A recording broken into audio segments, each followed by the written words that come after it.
Crazy. Hey everyone, welcome to the Shannon Joy Show.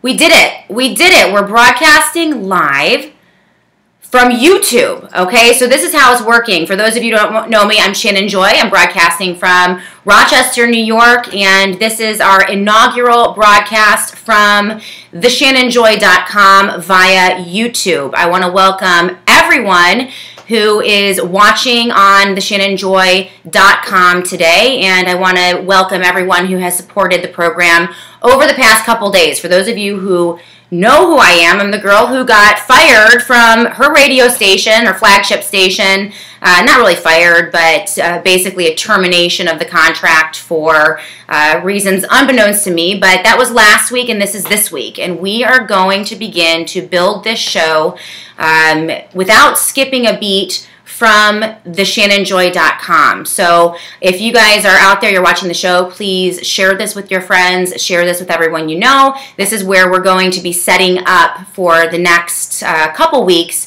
And pretty soon we're going to be able to shoot this out through Facebook and Twitter, also YouTube, and I see that some of you guys are popping on now. We have 17. There we go. Welcome, you guys. You can comment on the YouTube page. I know it's a little tricky getting there from theshannonjoy.com. Just click on the button. Hopefully in a week or so, you're just going to click on listen live or watch live, and it'll pop up right through the website. So this is basic, bare bones broadcast today. We have Mike Panessa, who is joining me. He's my engineer. Mike, say hello to everyone. Hello, everyone. And everyone, thank Mike Panessa of Blue Mongoose Development. He is been absolutely invaluable to me over the past week as we have begun to set the program up for video live streaming and podcasting. I also have Courtney in the house. Courtney is my producer assistant. She's also been invaluable, and the two of them are accessing the feed right now. They're reading your comments. They're answering any questions, or they're going to feed questions to me if you guys have any questions.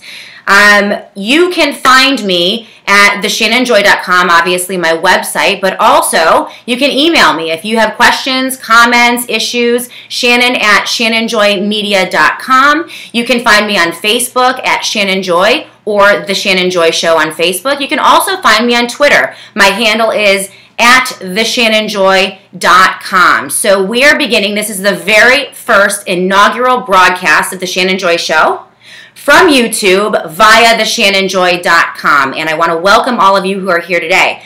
I first want to do some updates. So I'm gonna tell you guys about the form of the show today, what we're going to talk about. I want to get back into politics. There is a lot going on in politics today. We have a lot of bills. We have budget bills that we're looking at. We have criminal justice reform bills that we're looking at. We also have a potential amnesty, a Christmas nightmare that could be happening in the waning days of December, right before Christmas. So there is an enormous volume of legislation. There's an enormous amount of activity in Washington, D.C., and sadly, the mainstream media, also the faux conservative media, chooses to talk incessantly about nonsense. I call them squirrels. These are stories that are dominating the media, whether it's the left or the right, but really have absolutely no influence or effect on your life at home. What matters to you as an American citizen and as a viewer of this broadcast, what matters to you is discernible policy outcome. These are the bills that come out of Washington, D.C. They are very long, they have a lot of words on them, and they mean something to your life. These are the types of bills that will determine your amount of income, your tax rates. These are the type of bills that will determine the curriculum that is taught at your child's school. Everything that happens in Washington, D.C. has an effect on the American people. And sadly, because we are so divided as a nation, left versus right, conservative versus liberal, we focus more on the fight, on the sideshow, the circus, the WWE wrestling match that you see playing out live every day on Fox News, CNN, MSNBC, and most of talk radio. This is the Unibrow. The Unibrow in my world, and we kind of coined that term on the Shannon Joy Show. It was a listener who came up with it. The Unibrow is the idea that the Republican Party and the Democrat Party, for all intents and purposes, have come together together as the same party, a nasty unibrow. If you look at the administrations of George H.W. Bush to Bill Clinton, to George W. Bush, to Barack Obama, to President Trump, you will find that regardless of the party in power, regardless of the name of the president in the letter behind their name, the discernible policy outcome is always the same. There is always a growth in government. There is always more regulation. There is always a growth in the size and the scope of not only the federal government, but your local and state governments as well. You have the merging now of major corporations acting as arms of the federal government. This is happening in the healthcare industry, it's happening in the food industry, the education industry, and all of this is happening with what? Bipartisan support, right? Everything bad that's ever come out of Washington, D.C. is bipartisan. And the unibrow is another way of expressing that bipartisan nature. Essentially, from my perspective, the two-party system is dead. It's broken. They are one party, at least at the leadership. That doesn't, or the leadership level, or the power level, where all the money is. That doesn't mean that there aren't good Republicans, right? Doesn't mean that there probably aren't a handful of good Democrats who believe in liberty and love our Constitution. That's not the point. The point is, regardless of how good some of your favorite conservative or Republican legislators are, they are not good enough to break the back of the unibrow and the progressive stranglehold that has taken over both parties in Washington, D.C. And sadly, from my perspective, President Trump as well. So the nature of this program, for those of you who are just watching for the first time, and the nature of what we've done over the past 5.5 years has been focusing on policy, not the words and the rhetoric coming out of the mouths of politicians, but what they're actually signing on to, the bills that they're actually supporting, and the legislation that is actually passed. And from my perspective, over the past 2 years, we essentially have a codification of about 98% of the Obama administration's policy initiatives. Everything from healthcare, the passage of ESSA, which solidified Common Core and cemented it in your child's not only public school, but every charter school and most private schools. We've had multiple, 5 or 6, maybe 7 budget bills, massive spending bills that have funded every single Obama-era priority, including Obamacare and the insurance subsidies and payouts, including DACA, the DACA legislation or the executive orders that President Obama put through, fully funded by this president and this Congress. Record debt, record deficit, the budget's only expanding. This is something that conservatives used to criticize Democrats over, but amazingly, the second the Republican Party gets the trifecta of power, all of a sudden conservative big talkers on right-wing radio stations and Fox News seem to forget how important the debt and the deficit is to not only our lives and our economy, but the lives of our kids and our grandkids. Everything from border policies to education policies to healthcare policies, the funding of Planned Parenthood, funded in full, 2 full years now through 2019. President Trump, along with a Republican-led House and Senate, have funded Planned Parenthood in full to the tune of $500 million every year. A total of $1.5 billion has now been directed to Planned Parenthood. That's the equivalent of over 1 million abortions funded by Republicans. This is the nature of the reality today in politics. And this is the reason that I lost my flagship station, a longtime partnership last week, with absolutely no notice, was because, in my estimation, I was talking about these things. And these are the issues that are just not acceptable right now, not forever, but right now on not only mainstream media, but conservative media as well. And so, for those of you who are just with me, I'm Shannon Joy, and we're giving kind of an overview on the program, where we're going to go. We're going to continue broadcasting here from my home. We call it the Christmas Bunker, and we're going to be doing that for the foreseeable future. Right now, it is all rudimentary, right? We set up, it's bootleg. I have I'm doing my own lighting. I'm doing my own sound. This is my microphone. Quick note, it doesn't really work right now. I just like the way it looked. It's an awesome Yeti microphone. And that's Courtney, by the way. Hey guys. I haven't figured out how to plug it into my computer, but I think it looks nice. And when I do figure out how to use it, the sound quality is going to be much better. So right now, this is the very beginning. I just wanted to make sure we were up and running. Mike Panessa, how is everything looking from your end, technologically speaking? Technologically speaking, it looks excellent. Awesome. Okay, so we have social media. It looks great. So you're on social media as well. So Courtney is monitoring the social media sites. Right now on YouTube, we have 49 people watching, which is awesome. Yeah. This is our YouTube channel. We just set it up and had 0 followers or subscribers about 2 days ago. And so the fact that 53 of you are watching it, that's awesome. Push it out, share it out, guys. This is basically the hub. I want to let you guys know what I did last week. So I consider all of you to be investors in the Shannon Joy Show and in Joy Media. So many of you donated last week. We raised almost $3,000 from subscribers, listeners, folks here in the local area and across the country. You guys bought me valuable time. That $3,000 essentially buys me about 3 weeks to continue to refine this broadcast and make sure that it's getting pushed out on all the necessary channels. So Facebook, Twitter, Instagram, YouTube. Hopefully we will have all of that machine up and running. Again, I'll work on the audio and the lighting. That's something that, all of a sudden I had to become my own engineer, right? I'm the radio host, I'm the researcher, I'm the promoter, I'm the marketer, I'm the lighting girl, the sound girl. I don't know what I would do without Courtney and Mike. So you guys are amazing. So I want to update you guys on my progress from last week.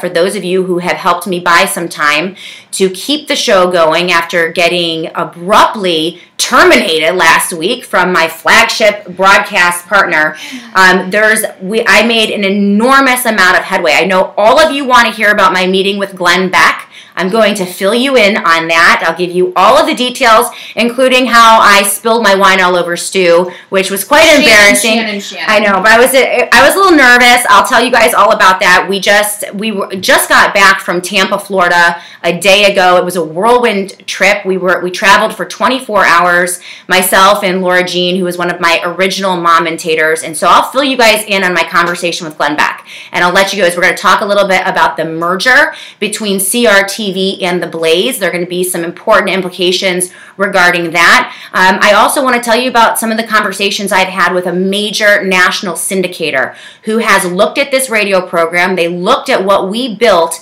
in little old Rochester, New York over 5.5 years. And they see something viable. They see something that they think they can syndicate. And so I am working angles here locally to find a new flagship radio station to broadcast my show out. I'm also working nationally to build relationships with Glenn Beck and Steve Dace and Daniel Horowitz and folks from CRTV to see if there is a way to move this program onto their platform. I have to tell you honestly, it's a long shot. Usually, C market radio hosts do not go from a C market to a national audience as large as the Blaze's audience overnight. But that is something that is absolutely viable and we're going to be looking into.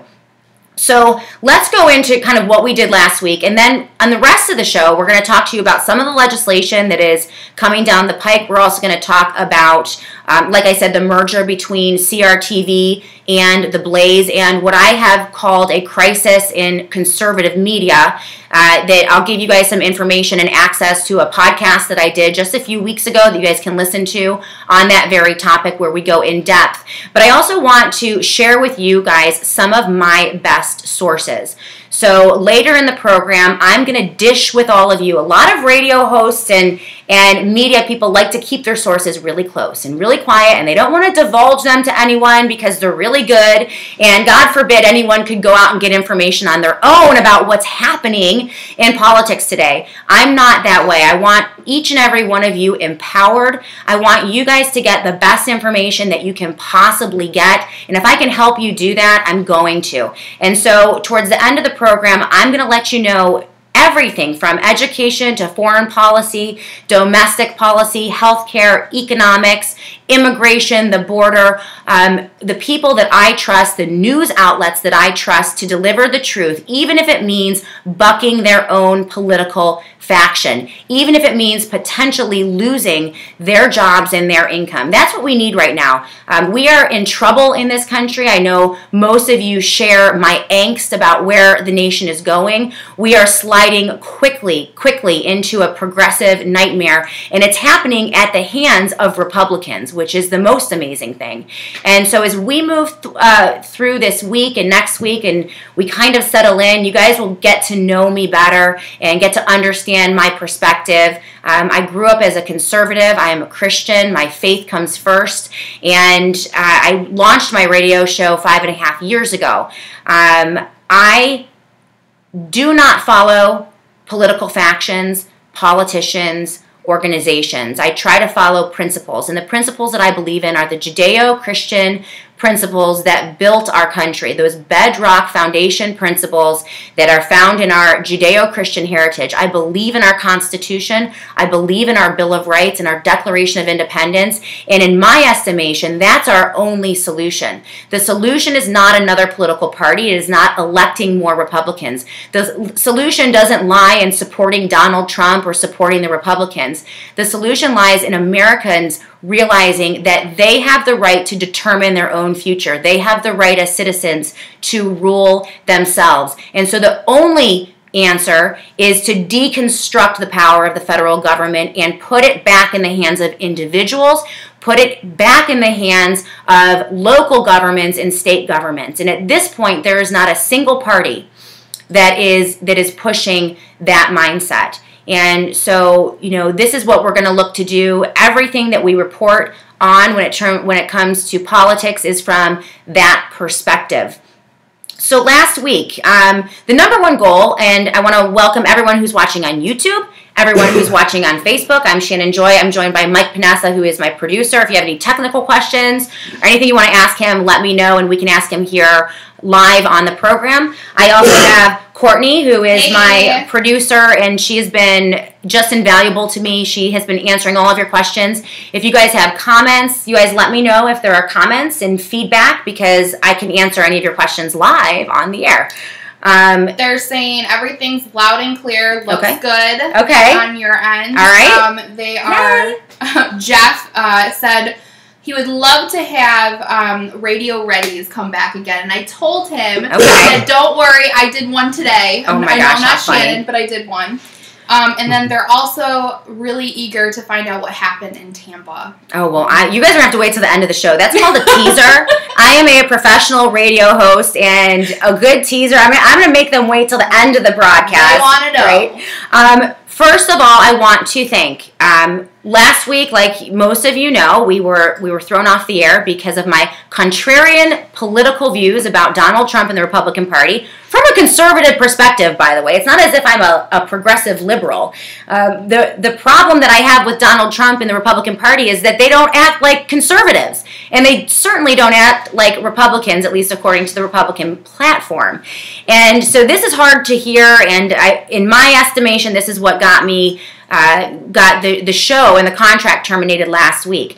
Last week, my mission was to keep the program going, and so most of you know I broadcasted live from Facebook for 3 days, and that was absolutely amazing. You guys are fantastic. But my true goal was to get this show up and running from YouTube, broadcast through my website, theshannonjoy.com, and then pushed out into social media. And I think we've kind of accomplished that. Yeah. Like, let's pat ourselves on the back. Like, thank you to I was so nervous this morning. I didn't know if this was going to go down. I mean, we had set everything in place, Mike Panessa, but I wasn't sure if we were going to be able to pull it off, but we did. So that was step number one. After licking my wounds and crying for a couple days and feeling sorry for myself, and then all of you made me feel so much better, and you offered so many prayers of encouragement. So many of you went to theshannonjoy.com and you donated, you bought me much needed weeks so that I could go and begin to find a new home for the program. So the first step was to survive. And I think we have. I feel great this week, guys. I feel motivated. I feel determined. I think that we're going to be able to pull this off despite the best efforts of the radio station that I used to broadcast from and the person that I used to broadcast with. What the second goal here, like I said, I'm working two angles. I'm working a national angle. I have a lot of national contacts that I have gotten to know over the years through my political work and through the radio program. And so I've been reaching out to all of them, and there are definite avenues for me to push this program out through big organizations like the Blaze and CRTV, hopefully. Make sure that you tweet them and Facebook them and give them a call. Tell them to pick up the show if you feel like doing that today. But also through some of the smaller networks as well. So I'm exploring any opportunity, every opportunity to push the program out, the live program every day. We're going to continue to provide commercial-free, on-demand podcasts archived at theshannonjoy.com. And so I want to encourage all of you to go to my website, click on the podcast. This is the subscriber section of my website. This is the only area where you're going to be asked to pay a monthly subscription or a annual subscription. And by doing that, you'll be able to access. This live program will only be on live from noon till 1 every day, and then it goes away. It'll then be archived in the podcast, and you guys will have the opportunity to access it commercial-free and on-demand. That means at your leisure. So if you're not available at 12 noon, if you've got stuff you need to do, then you can listen to it later from the comfort and convenience of your own home, from your laptop, your iPhone, your Android, etc., etc. So a lot of you are, you've downloaded the app and you've been wondering where the live feed has been for the past week. Well, here we are. We're here.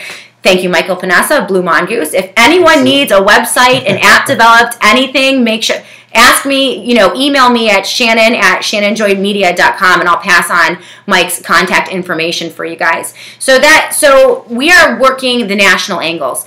I'm also working, I want you guys to know that I have been in very close contact with all of my advertisers and my affiliates. Last week, we were proud and blessed to have WKAL of Utica, Rome, who has come on. Ron Frisch, the owner of that radio station, said to me, as long as Shannon Joy is on the air, she has a home at WKAL. Now, I would make WKAL my flagship station, but it's a 2-hour drive, so I can't spend 4 hours in the car. So, I mean, unless I move to Utica, then, that's not going to work. But I am proud to make WKAL, when we land, they will be my very first affiliate, and Ron Frisch and Bob, what is Bob's last name? Bob Carter, who is the engineer, program director, top guy over at WKAL. You guys will always be angels to me. I felt like Cuba Gooding Jr. last week. So if you remember, or not Cuba Gooding Jr., Jerry Maguire. So if you remember last week, in the beginning, the first scenes of Jerry Maguire, and Tom Cruise is losing all of his clients. And it's just like the phone is lighting up and he's calling everyone, trying to save all of his clients. And it whittles down, and it's like, late at night, and he finally closes Cuba Gooding Jr. Like, he has one client. He's like, yes, we have one. WKAL, we have one affiliate, and that was just so exciting to me, and they will always be angels. I'm going to let you guys in on a little secret, too. I've also had conversations with other affiliates, so other radio stations across New York who loved to carry the Shannon Joy Show, but were going through the radio station that I used to broadcast from, have quietly contacted me. And we are now talking about pushing this show out. They want to stick, some of them want to stick with the Shannon Joy Show. So that is, I'm hoping to add another affiliate or two in the next week. In addition to some of the affiliates that have stayed on with the Shannon Joy Show, the audience has stuck around. You guys are amazing. The local audience here in Western New York, I used to be broadcast out of the radio station that I used to broadcast from, but on 10 radio stations across New York State. And you guys have made your voices heard across New York, especially here in Rochester. I know that the radio station I used to work for has been inundated. Social media contacts, emails, phone calls, letters, and I know because you guys are sending me your letters, and you're also sending their responses, which are quite interesting. And you've got some good national exposure right now. You're in every corner of the country at this moment. At this moment, so according to Mike Panessa, we're in every corner of the country, so he can see where you guys are listening from. So who do we have? Where do we have? We've got down in Texas. We've got California. Texas, California. We have viewers from Texas, California, Oregon, Georgia. Oh. We've got New York City. Ooh, New York City. That's right, Topeka. Most people think when I say Topeka, most people think when I say I'm from New York, they always assume that I'm from New York City. Where's your accent? Right? No, we're farm country. So Rochester, Syracuse, Buffalo is some of the most beautiful geography you'll ever see. Topography. It's rolling hills. It's countryside. It's mountains. If you head down south through the Poconos into Pennsylvania.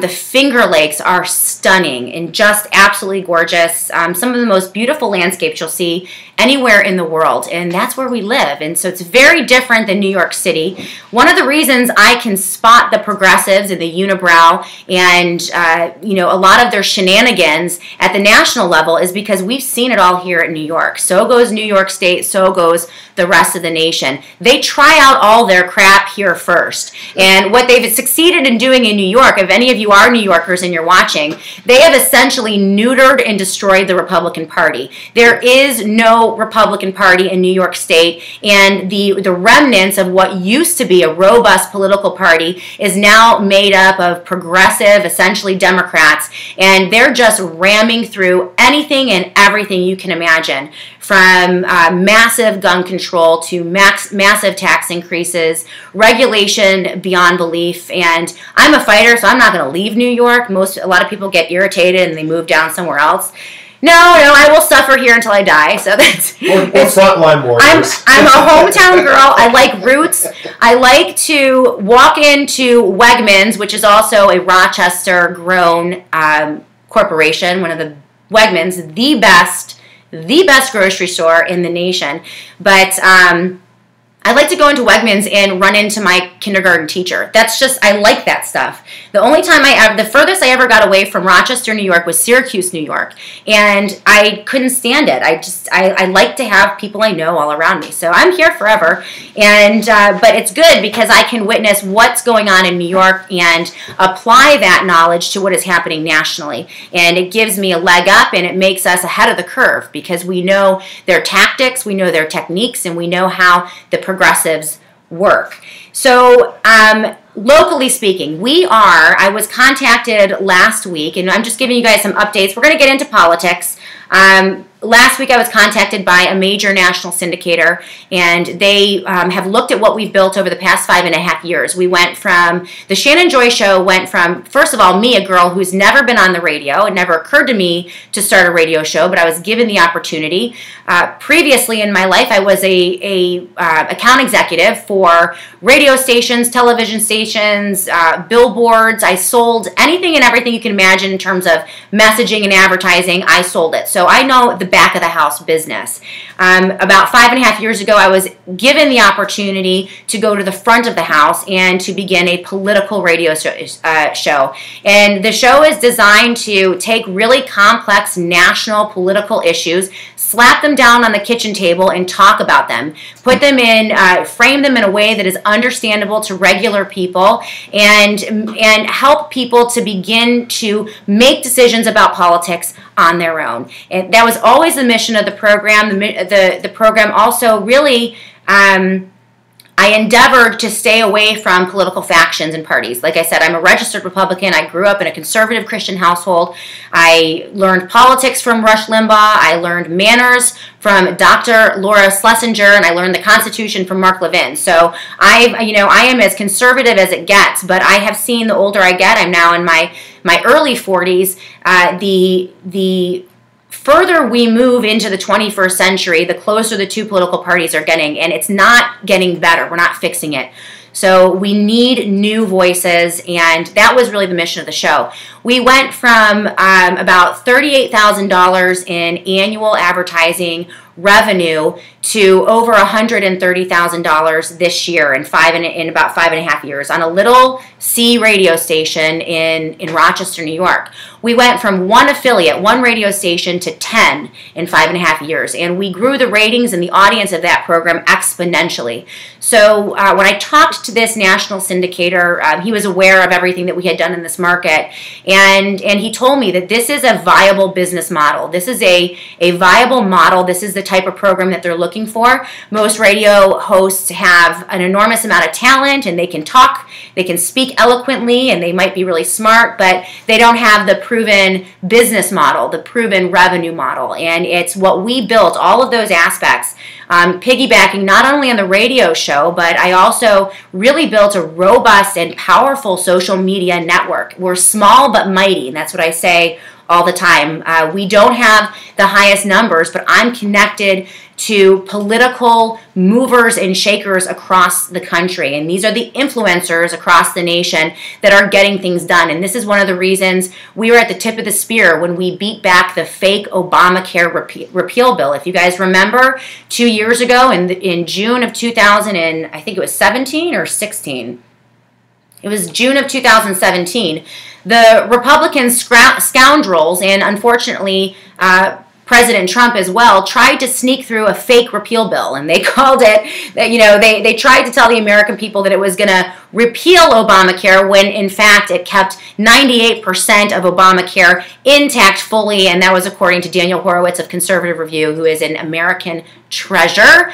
We're going to get into Daniel and Conservative Review a little later in the program when I give you guys some of my resources as we move forward so that you guys can begin to get good information. But what was I talking about? I just lost my train of thought. Oh, this national syndicator. Yes. Right, so we have, what we have here is a very robust business model. It just doesn't have a home. And so, he has indicated to me that that this company is willing to develop the program and they'd like to look in to potential national syndication. What I liked about our conversation is that he moves at my pace, which is slow, right? I am not comfortable with moving quickly, and I'm so glad that we didn't grow too quickly in the first 5.5 years, because I've been able to learn, I've been able to develop sources that I really trust. And if we had grown up too fast, Tomi Lahren comes to mind. She's one of those media pundits that gets really huge, really fast, and I think sometimes too fast. And so that is not my intention. And what I liked about our conversation with the syndicator is that, he understands that this is a process, it's a slog, and you add an affiliate one by one by one. And the first step, but what we need to do, he said, this is what your job is, Shannon. We can't do this if you don't have a broadcast home.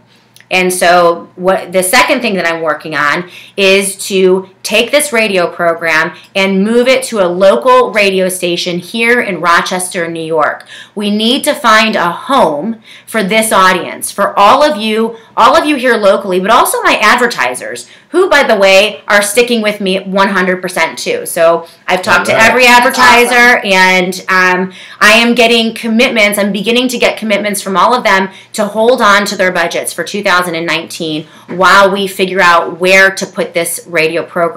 I'm reaching out to every local radio station in Rochester, New York, and I want to encourage you guys to reach out to them as well. That's another thing that you can do as an audience. Besides donating and subscribing, all of that is good.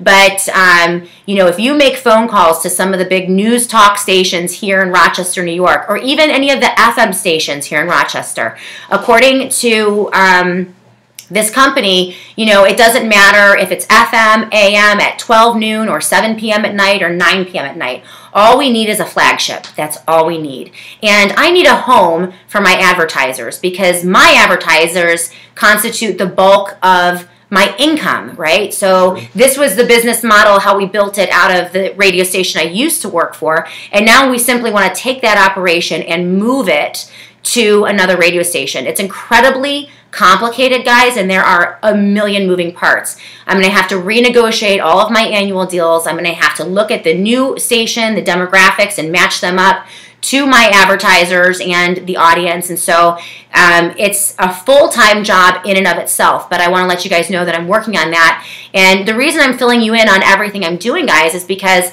I see you as investors in this program, and I want to be completely honest with you about what we're doing.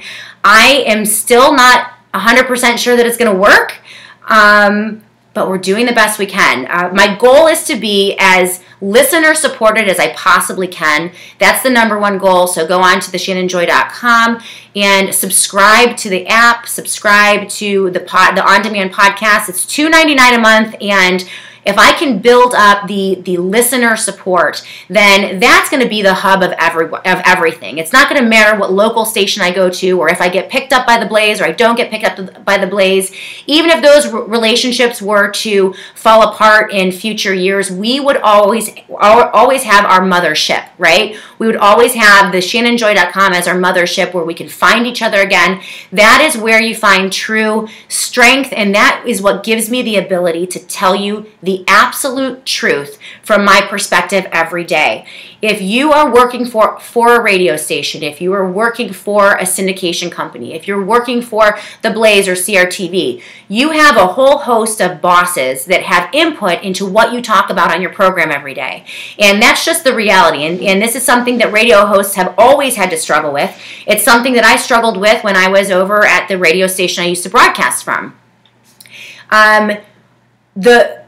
The further that you can get, the further or the closer that we can get between an honest transaction between a listener and a radio host, that's when you're going to get the purest radio. You're going to get the purest analysis, because there isn't someone in my ear saying, oh no, you can't talk about the pharmaceutical companies because Bayer is one of our biggest advertisers. Oh no, you can't talk about the airline industry because United Airlines just signed a great big huge deal. Oh no, you can't talk about the bank, you can't talk about the Federal Reserve or the banking cartels because, by the way, our radio station is owned by the banks. Yeah. Sorry. And that's the truth. Most radio stations, most major radio clusters are owned by banks. And so you have bankers that are influencing what people are talking about. You have not production, but you have market managers, you have syndicators, you have advertisers, all these other people that are constantly tugging on a host and wanting them to tell the story or tell the news from their perspective. And so that's not to say you can't have those relationships and they can't be beneficial, but it's better if at least we have this core relationship between myself and all of you. And you guys are going to hold me accountable, right? So if you don't like the show, if you don't like the analysis, if you think I'm getting soft, or if you think I'm selling out or going progressive, then that you can immediately cancel your subscription and send me a note. And so I'm going to have truly, I know this is so cliche, but I truly will have my finger on the pulse of the audience. I will know exactly how you feel about what I'm saying because you guys are the ultimate boss. And that's my vision for this program, is to build that out, that honest relationship between a producer, me, the producer of news, and a consumer, you. You guys are consuming the information that I'm delivering. That honest relationship needs to be the core of this radio program. If we then can find a flagship station here locally where we can place my advertisers, awesome. If we then can find partners to push this show out nationally, awesome. But everything revolves around us. And this is why your donations, your subscriptions, your continued support of this program, especially during this precarious time, is so important. I want to thank all of you who donated last week. Again, we raised almost $3,000. That bought me almost a month to continue to build this and to refine it. And for those of you who gave me $10, I had a $10 donation just the other day, and that means so much to me. Whatever you think makes sense, whatever you feel moved to contribute, whether it's a subscription. I mean, that eventually I want to stop asking for donations and make the support of this station subscribers. And, that's the goal. Courtney, you have some questions? Yeah, so Dave Drake asked, would or could advertisers give money if you do live reads? Yes. Yes. And that reminds me, Dave, Derek, thank you so much for asking that question. I want to, speaking of live reads, my poor advertisers lost their ability, especially in the Christmas season when, I mean, for some of them, it is the most important season. It's when they go into the black. And so I just want to mention quickly my advertisers. These are my local advertisers who have been with me, most of them a lot of them for 5.5 years, ever since we launched the program. First and foremost, Mitch Ide, Rich Ide, Rhonda, and Ann of the Ide family of dealerships here in Rochester. Mitch was my first underwriter. He was the first major investor of this program, and the Ide family of dealerships has been with us ever since. They have indicated that they are going to hold tight and save their budget, hopefully, until we can move them somewhere else here locally. But to the Ides, thank you so much for your continued support. They've also been a friend to me, and on that awful Saturday morning when I had to call all of my advertisers, Mitch was the first person I called.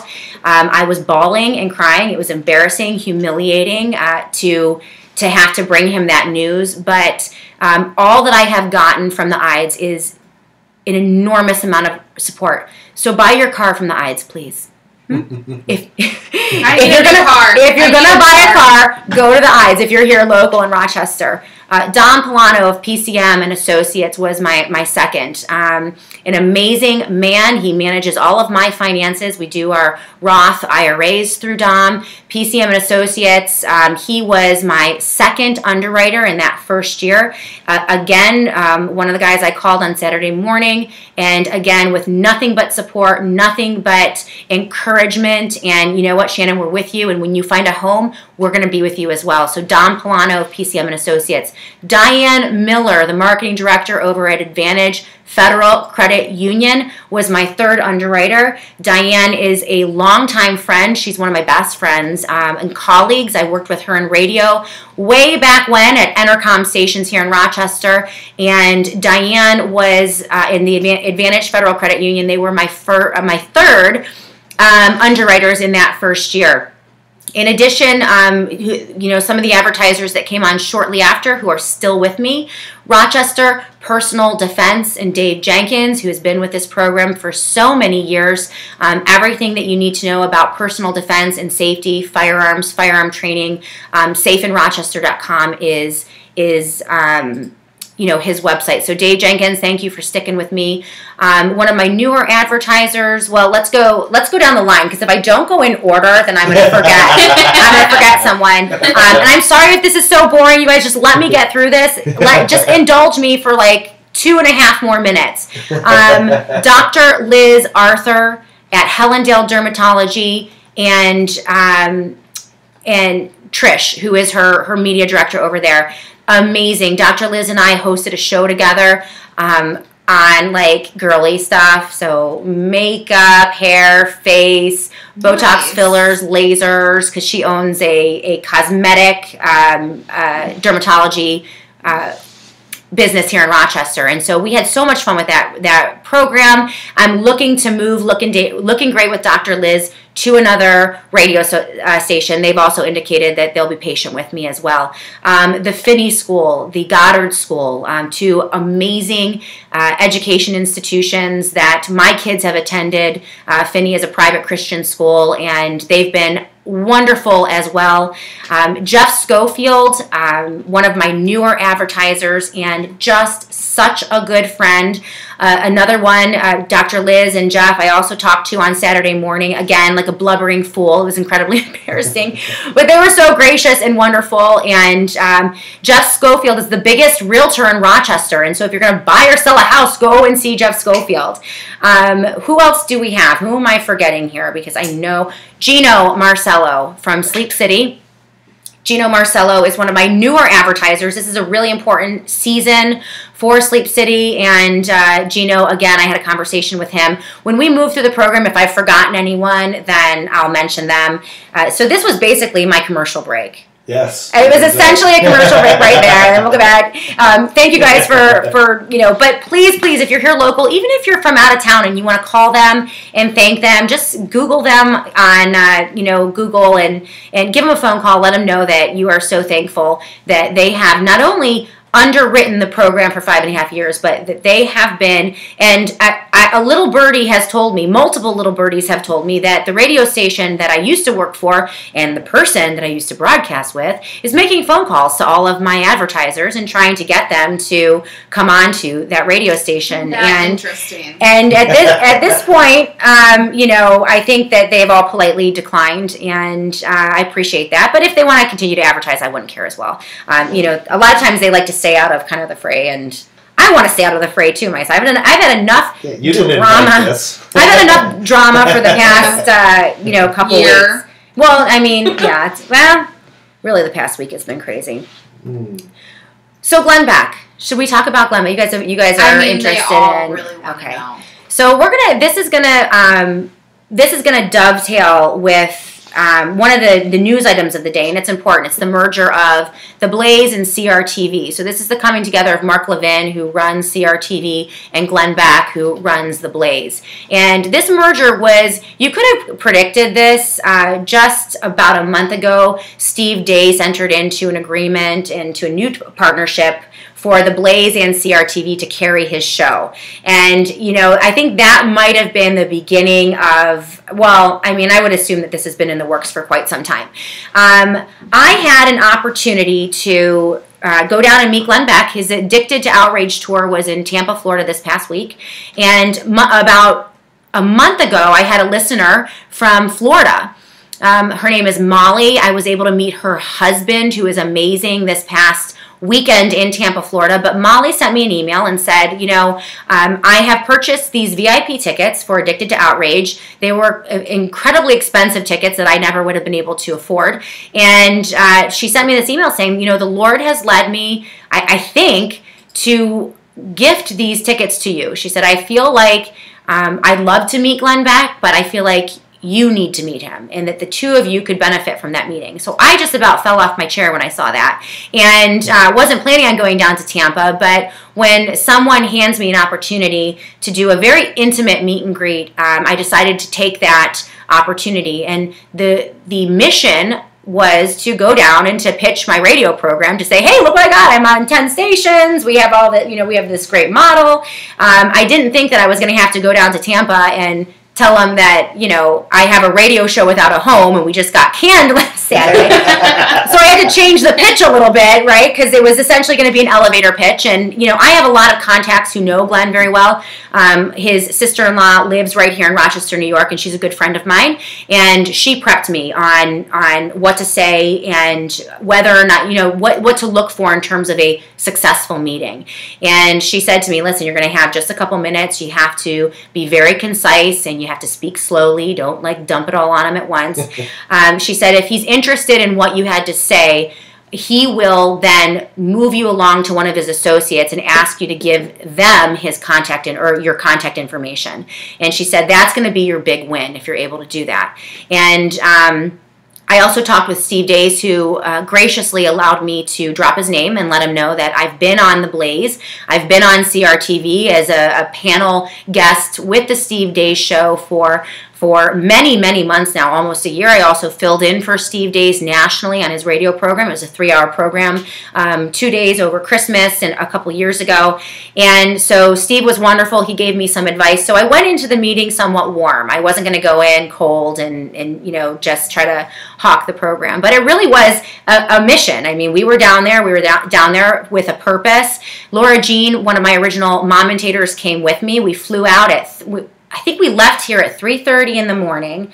So we left my home at 3:30 in the morning. We flew to Tampa. We got there right in the afternoon, had lunch, and then at 5:30 went to the event, met Glenn Beck, did our thing, and then went home. We were in bed by 11:30 and up at 4 the next morning to fly back to Rochester. So literally operating, I was on about 3.5 hours of sleep when I met Glenn, and it was intense. It was exhilarating, and like I said, as most of you know, I met Stu first and spilled my wine all over him. So I had my purse in one hand and I had the book in the other, and Laura Jean was next to me, and I get animated when I talk. I'm Italian, and so I start talking to him. I had my glass of wine in my hand, and I kind of threw it up like I was, and it kind of went, and Stu was very gracious. And I was like, oops, well, hopefully he won't forget me, right? That's right. Yeah, so maybe it makes it a little bit more memorable. And so that was before I met Glenn, and I'm glad that I met Stu first, because I was like, blah, blah, blah, blah, blah, blah, you know, and this and this and this, and he started glazing over, and Laura Jean's like, stop. She's like, you're going too fast. You're going too fast. So it was a very intimate affair. There were about 20 people. Glenn Beck came out.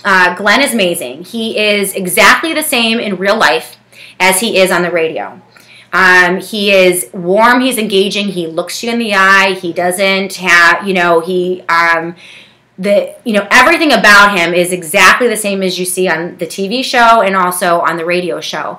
And he came out, there were about 20 of us in the room, and really he spent like 45 minutes with the room. He answered questions from a group perspective, but then also, we just got in line to meet him personally, and we would take pictures, and, we got a book and everything. And he's just a wonderful person. The show was amazing, Addicted to Outrage, that they put together. It was funny. We laughed a lot. But when I met Glenn, so Laura Jean and I went up, and we had the pitch ready. First, I name dropped Yvonne because I figured, and Glenn has been on my radio program. I interviewed him about 2.5 years ago. I've also been on his radio program. So Mike Opelka was guest hosting the Glenn Beck Show, and I did a long interview with him on education back when the ESSA legislation was passing, which was a huge disaster.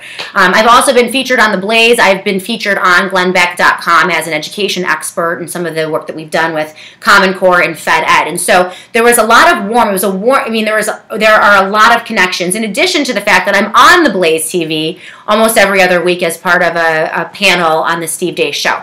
So, the question was, the goal was really to get pushed on to an associate so that they could get our contact information.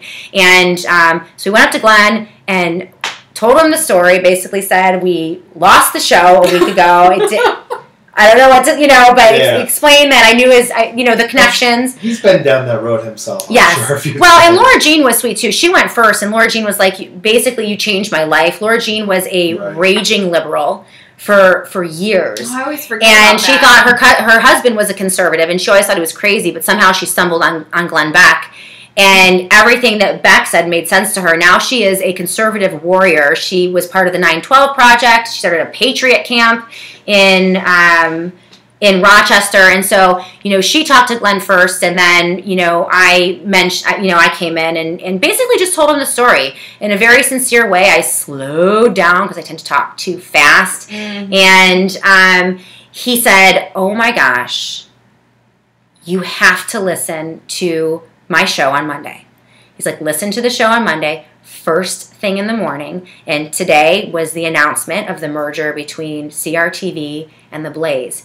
And then he said, in addition, go over to Stu right now. Stu, who I had already spilled my wine. So Stu saw me coming. Yeah, he saw me coming. He's like, oh gosh, get out of here. Yep. So he said, go on over to Stu and give him all of your contact information. And make sure that he gets this information, not only that he gets it to me, but also, and he gave 2 other names. And I'm not going to disclose the names here because I don't want, but to make they're very important names at The Blaze. So they are very high level people over at The Blaze. So that was it. I mean, it's as good as I could have hoped for. Yep. It's what it was. The goal was to get, our contact information with his associate, who turned out to be Stu, who I threw my wine all over earlier. And so that's where it is. I mean, you guys have been really hammering CRTV and The Blaze. I see it on social media all the time. Pick up Shannon Joy, pick up Shannon Joy. Again, this is such a long shot. When I tell you to go from a C-level radio show to the big show, which is national, is highly unusual and very difficult. That doesn't mean that couldn't happen in the next year. It doesn't mean that it couldn't happen in the next year and a half. Just the fact that we are able to keep this feed going, that we're able to keep the radio program going despite all of the challenges that were thrown at us and hurled at us last week is a huge accomplishment. And this is going to allow us to begin to continue to build that audience from a national level, but also a local level. So does anyone have questions about the meeting or comments? Or he said, no doubt that Stu will not forget you, and that would be a great reason to call him back and apologize. Exactly. Hey, Stu, this is just Shannon and Joy. Yeah, I hope you remember me from last week. I just wanted to apologize again for spilling wine. I'll use an excuse to, but no, it was very exciting. I got home on Sunday. No, we got home on Saturday around noon, and went to bed at 9 and slept until 9:30 the next day. So slept for 12 hours. I mean, it was absolutely exhausting. Built on a week. I mean, you guys all know last week I think I was averaging about 3.5 hours a night of sleep last week because it was just such an intense and crazy week that, but we survived. I mean, here we are. Your listeners are incredible. They're very supportive. Well, and that's been, I never really quite understood. Sometimes politicians or people will get up and they'll say, oh, I'm so humbled about this, or I'm so and I never really quite understood what that meant until last week. So to come to all of you guys in the depths of despair for if you're going to look at the truth of the situation, confused, not knowing where the show is going to go or what we're going to do. I mean, that first Monday broadcast, I had no idea what was going to happen. And really to go to my advertisers and really to be in a position of vulnerability and turmoil, not knowing, it's humbling. It is truly a humbling experience to come to you, my listeners, and ask you to support me financially for a time while we put things together. I mean, I don't think that's anything that I would ever want to do or anyone would ever want to do, but it is humbling, but it's in such a good way. Absolutely. Because, then the outpouring of support humbled me even. I mean, the whole experience has been refining, it's been humbling, it's been an exercise in faith that I will never forget. When the dust settles, I will tell you stories about the miracles that have happened over the past week that will give you goosebumps. It really has been, it's like, who wrote Tale of Two Cities? Was it Charles Dickens? It was the best of times. It was the worst of times. That famous, beginning paragraph, which I wish I had right here because I'd read it. It's just the best. But that's kind of the way it was last week. The best of times and the worst of times. And the good news is it's Monday and we've survived and we're here. And I could not have done that with all of you. I want to encourage you all, if you feel moved to do so, to support this radio program, this stream. It's only going to get better. Lighting is going to get better. I'll get this microphone to work. It's my Yeti. I got it like a year ago, and I pulled it out, and I was going to try to mess around with it and see if I could make it work. Impressive. Well, that's why I pulled it out, because I like the way it looks. Right? Yeah. I mean, the aesthetic looks good. So, I look like a real radio host with with this honking big microphone right here. So everything is going to get better. The lighting, the feed, the sound, we're going to be able to push it out. I think that this is just that first day. If you feel moved to support us as we move forward, I want to encourage you guys to subscribe to the Shannon Joy app. You can be an angel investor. That's $100, and you are a subscriber for life. $2.99 a month if you are on a limited budget or you just aren't quite sure yet if you want to commit to the Shannon Joy Show. Also, $24.99 a year. We also have gifting options too. So for those of you who are already subscribers and supporters and you want to help us out, this is a great way to push the radio program out to a new audience. So if you have someone who loves talk radio, who loves information and politics, feel free to give the Shannon Joy Show as a gift. All those options are up on theshannonjoy.com. Also, for any of you out there who feel compelled to give more, there's also a donate option as well, and you can donate as little or as much as you feel moved to do. And this is really giving me the necessary time to get up and get started, and to have the time to find a new flagship for the station, maybe potentially find a national audience through some of the larger organizations like the Blaze and CRTV. And so that is really, I mean, if you're local here in Rochester, I want to encourage you to call our local radio station, specifically the News Talk station here in Rochester, and even some of the AM or even some of the FM stations. There is a way that we can place this show on an FM station and make it work. So I'm ready to do that. Oh, by the way, I do have an appointment tomorrow with one of the local radio stations. So wish me luck on that, because we're gonna begin. Best of luck. So I said, what is it? It's 12:59, and I didn't get to the whole purpose of the program, and I really should do that. Should I wait? Should I? Because I was going to give you guys. This is the last update I'll give you for the week. I will give you an update on the Monday program for the week, and tomorrow it is 100% politics. So I am going to. Do you think, is everyone going to get mad at me? What are they saying? Is anyone get mad at me if I don't do that? Are you guys okay? Very supportive. Because I have a list. Let me just see. I'll show you. I have a list. See, we're waiting for 2 hours. 2, 3, 4. These are my pages of stories. These are great. Go for it. Do it. Tomorrow or today? No. Oh, you guys want to do it now? Okay, well, if people are still watching, we can do it now. There's 63. All right, so I can do, why don't I do Keep going. About 15 more minutes. minutes. Another person said do it. All right, there is a crisis in conservatism in America today. There's a crisis specifically in conservative media. There is a podcast. If you guys are subscribers to theshannonjoy.com, you can access all of my podcasts on demand and commercial free. And I did a show about a month ago, and it's entitled Crisis in Conservative Media. I'm pretty sure that's the show. And I want to encourage all of you to pull up that show and to listen to it. If you can stand to hear the voice of the person that I used to broadcast with, you can muddle through that program. But this is a show that's important, where I kind of lay out the problem. Right now, we have a conservative media that is obsessed with President Trump. There's Trump derangement syndrome on the left, but there is Trump derangement syndrome on the right as well. And it's an affliction that makes radio hosts crazy. And all they can focus on, rather than discernible policy outcome, rather than actual legislation, the only thing that they can do is bash liberals, bash the liberal media, complain about Democrats, and defend Donald Trump, right? It's a WWE style. I mean, if you go up and down from Rush Limbaugh to Dana Lash to Sean Hannity to some of the biggest talkers in America today, the majority of their program is about things that will never matter to you. Squirrel type stories. It's the ripping of the faces between the Democrats and the liberals, and that's what the coverage is about. They fail to tell you what's happening. I mean, there were no conservative voices when ESSA passed by Republicans. This was the codification of Common Core, which was previously a grant program.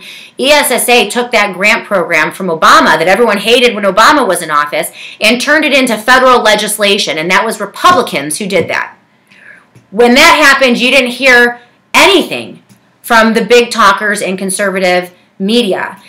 In addition, when they tried to fake you out and pass the fake Obamacare repeal, you haven't heard anything about that from the big talkers on Fox News, some of the major syndication companies, and the biggest radio hosts in the U.S. When it comes to discernible policy outcome, whether it's foreign policy, domestic policy, education, healthcare, you're not getting the information you need from these big talkers who dominate the airways. And the problem with that is that we have a massive millions upon millions of conservatives who lay dormant, who are not activating. They're not calling their legislators. They're not calling their politicians. They're not outraged about the fact that 98% of President Obama's policies are still intact and funded because they don't know about it.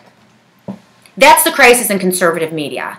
And over the years, we've had a lot of heartbreak. We've had a lot of big talkers and conservatives who have, rather than clinging to principles, our Constitution, our Declaration of Independence, our founding principles, rather than following and focusing on principle and policy as opposed to political party and politician, we have seen really just a denigration. Is that the right word? Or a degradation? A degradation. Or a degradation of discourse and even knowledge and understanding among the conservative base. And the conservative base is a powerful force when utilized.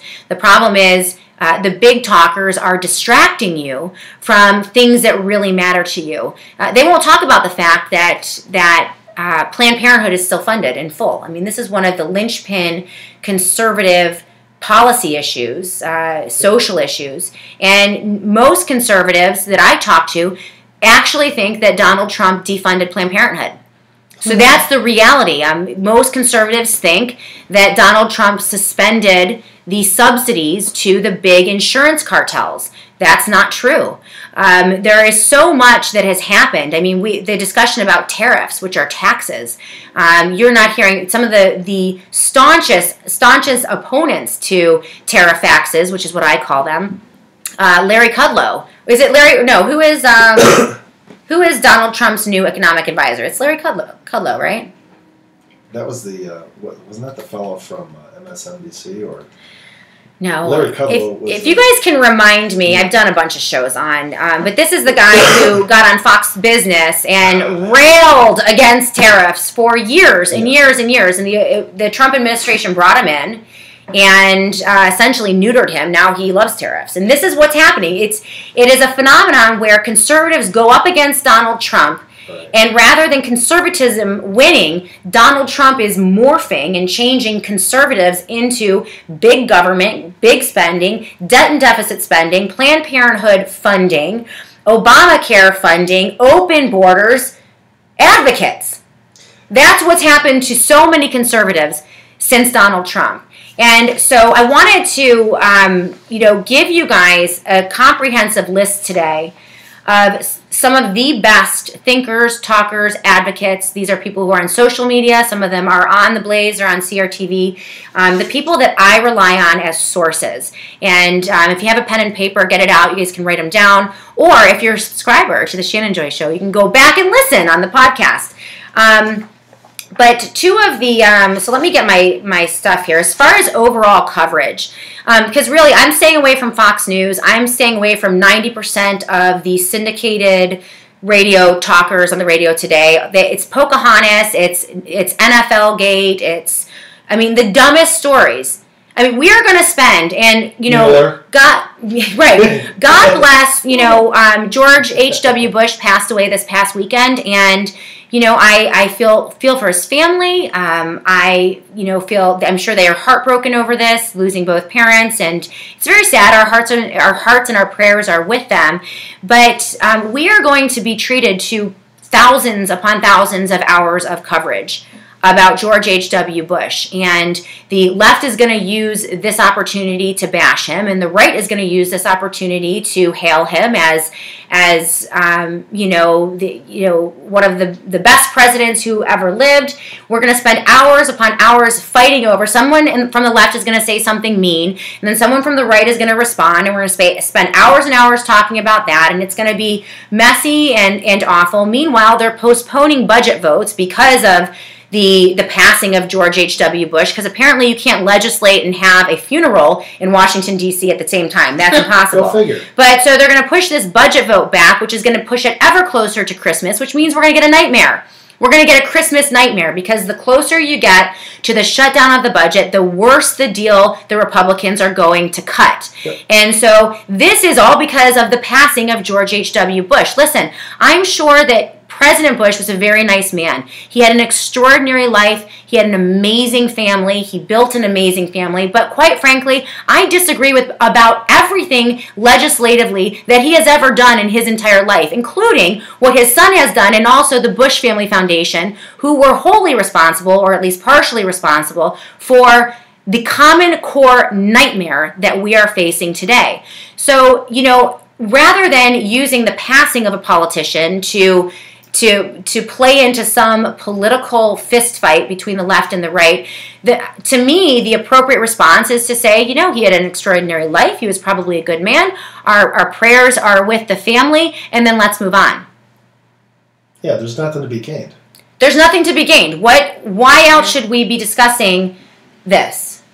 We should. Right? I mean, on NPR, they were talking about, everything he did, Americans with disabilities. I mean, there are so many massive government programs that were created by the Bushes, both the senior and the junior, and also the Family Foundation. And so, now's not the time to talk about those things, but let's honor him as a person, as an American, as a patriot, and move on. Yeah. But, so you're not going to hear, and this again is the crisis in conservative media, you're going to hear about this for the next week to the exclusion of discernible policy outcome. Like I said at the top of the program, we have major legislation working its way through the House and the Senate, making its way to the president's desk, major budget bills, a potential criminal justice reform bill that we're going to get into later in the week because it's super important. If I can figure out how to set up this microphone so that we can have Daniel Horowitz in, or if I can figure that out, how to have a caller, because the criminal justice deform mess, you wouldn't believe it. I've been watching it over the past week, but I've been busy with other things, so I haven't been paying a ton of attention. But we've been covering criminal justice reform on the program for many, many months. If you guys want a primer, again, go back into my archives and search it under criminal justice reform. Also, jailbreak. I think that's how we identified it in some of the podcast titles. But you can go back and bring those up so that you can get up to date on kind of what's going on with criminal justice reform, because it's really confusing to people. George Soros supports it, but the Kochs support it. Cory Booker supports it, but Mike Lee supports it. It's one of these really crazy, and that's how you know it's bad, by the way, right? If the Kochs and George Soros are dumping, and the Soros Foundation, I'm going to say, I want to say $100 million. I want to say $100 million. It was in a write-up in New York Times in 2014, I believe. I'll have to look it up. It's posted on my Facebook page, but that's an enormous grouping of people. Right, an enormous amount. The Kochs are dumping tens of millions, and then Mike Lee supports it. Isn't that weird? That Mike Lee. Yes. I mean, he's extremely conservative. So, right, but Mike Lee is, it's a weird topic. So go back and search the Shannon Joy archives, because you can get some of those programs where I explain to you. This criminal justice reform bill is not about commuting sentences. It's not about reducing sentencing. It's not about the poor kid who got caught with a dime bag in his mom's basement going to federal prison. That never happens. By the way, if you're in federal prison, it's because you're a really, really bad dude. It means maybe they weren't able to get you on rape or murder or assault, but they were able to get you on a drug charge. And the drug charges are not, again, the dime bag in your mother's basement. No one who sells marijuana goes to federal prison, all right? No one. The guy who sells you marijuana at your, college campus is not going to federal prison. These are hardened criminals, mostly cartel members, MS-13, Los Zetos. Some of them are associated with terror organizations, Hezbollah. They're coming over the border at a breakneck pace because, by the way, the border is wide open. This is another story that no one from conservative media will tell you about. We have, again, the criminal justice legislation, the reform bill that is being pushed, major budget bills, and we also have Lindsey Graham, who indicated that there was going to be an amnesty deal by the end of the year, by Christmas. And so, I'm assuming that we're going to have a couple Christmas nightmare bills, and we're going to keep you guys abreast of all of that. So that's something that you're going to know about as soon as I'm getting my sea legs back. I haven't done politics in a week, and quite frankly, I haven't really paid a lot of attention to politics in a week because I've been dealing with other stuff. But until we get up and running, tomorrow we will begin to look at the criminal justice bills and the legislation that you guys are going to see in the next 3 weeks. So we're going to go back to what we normally do, telling you guys the truth about politics, regardless of political faction. We cling to principles over politicians, over political parties, and We want to see this country saved. Small government, local government, get the feds out of our business, stop it with the debt and the deficit, stop it with the regulation and the taxation, all from the federal level. Stop aligning with our state legislatures and state leaders to continue to clamp down on individual liberty and local government. The answer here is local government. It is devolving the power of the federal government and the state government even, and returning it to the hands of the people from their local governments. To me, that is that's what the founders envisioned. That is what Alexis de Tocqueville talked about in Democracy in America. It was an amazing exploration of America right at its founding. And he found that the power and the uniqueness of the American experiment was not found in Washington, D.C. It was in what he called the municipality. And he went through and he talked about how everything from health care to welfare, to roads, to bridges, to technology. Well, they didn't have technology there, but communication. And I mean, all of that was taken care of by local governments. The local governments who are closest to the people. And so that's where we need to go. Neither political party are engaging in that discussion at all. They only continue to grow government. Unfortunately, 2 years into Donald Trump's presidency, the government is bigger than ever, and 98% of Obama-era policies are completely funded and in place. That's just the truth, and that's what other radio hosts aren't going to tell you, but you'll hear it from me, and you'll hear the truth from me every day at noon on theshannonjoy.com. Some of my sources for overall coverage, and these are people that are independent thinkers. They do not worship Donald Trump. They do not worship the political factions, either Democrat or Republican. They are brilliant. They are critical, and these are folks that are willing in a lot of cases to buck their political factions to bring you the truth. And so I'm happy to share some of these people with you today as we finish out the program. I think we'll go to 1:30, Courtney. Okay. And, look at that. I got my 2-hour show. After all of that, right? Look how easy it is. And I can talk and talk and talk and talk and talk. I think I could go for like another hour. But any questions, or do you have any comments that you think I should address? Let me check. Let's see. They're saying we always have legislation by crisis and rarely for the good of we the people. That is from Eddie. So Eddie said we always have legislation by crisis and rarely for the good of the people. And that's a tactic, it's a strategy and a technique that they've used for so many years. And the question is, how long are we going to be Charlie Brown with the football? How long are we going to allow Lucy to pull it out from underneath us? I mean, time and time and time again, conservatives get screwed. Conservative agenda items get screwed. I mean, the idea that we are funding Planned Parenthood. 500, I mean, we're not asking to overturn Roe v. Wade. We're not asking for a heartbeat bill. We're not asking for, we're not even asking for legislation. You're not saying to shut them down? See, conservatives aren't even asking for legislation. Yeah. They're just saying, you know what, we would rather not pay for abortions. That's it.